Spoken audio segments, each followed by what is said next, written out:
आज हमारे पास एक बड़ी दिलचस्प कहानी है, पागल राजा। जी। इसमें एक राजा और एक भिखारी की मुलाकात का जिक्र है, वो भी शमशान घाट के पास।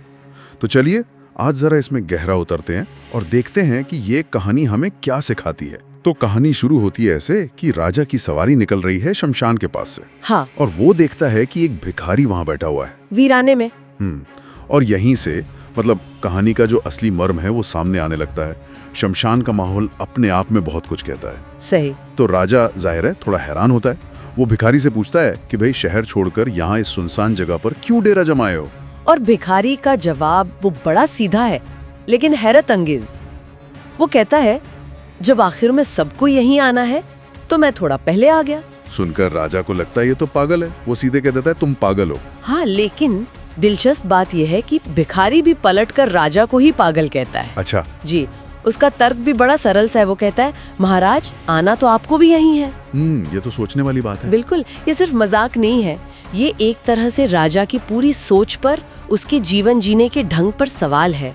और फिर वो उसे कीमती तस्वीर देता है। हाँ, वो हीरे मोती जड़ी हुई तस्वीर। जी। और कहता है कि ये रखो और अगर तुम्हें कभी अपने से बड़ा कोई पागल मिले तो ये तस्वीर उसे दे देना।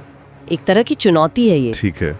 फिर कहानी में कई साल बीत जाते हैं। हाँ, वक्त आगे बढ़ता है। और अब राजा बहुत बीमार है, मतलब बचने की कोई उम्मीद नहीं है, बिस्तर पर पड़ा है। और तब सालों बाद वही भिखारी उससे मिलने आता है।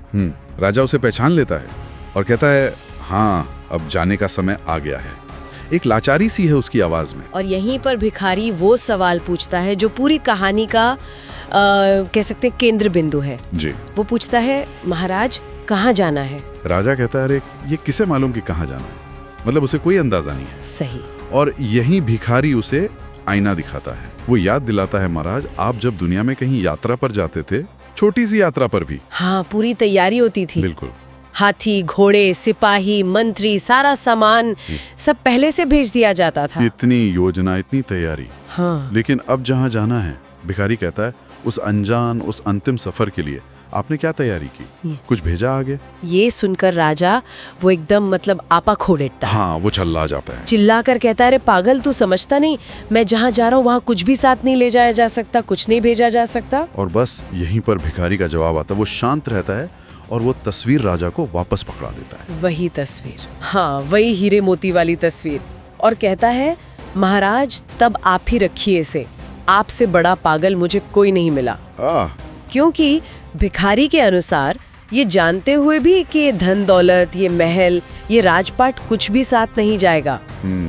राजा ने अपनी पूरी जिंदगी इसी सब को इकट्ठा करने में लगा दी। तो असली पागलपन क्या हुआ?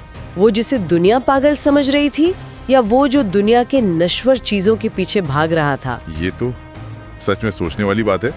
जिसे राजा ने पागल का तमगा दिया था, उसी ने राजा को उसके अपने पागलपन का एहसास करा दिया। बिल्कुल। कहानी एक तरह से हमारे समाज के जो पैमाने हैं ना समझदारी और पागलपन के, उन्हें उलट देती है।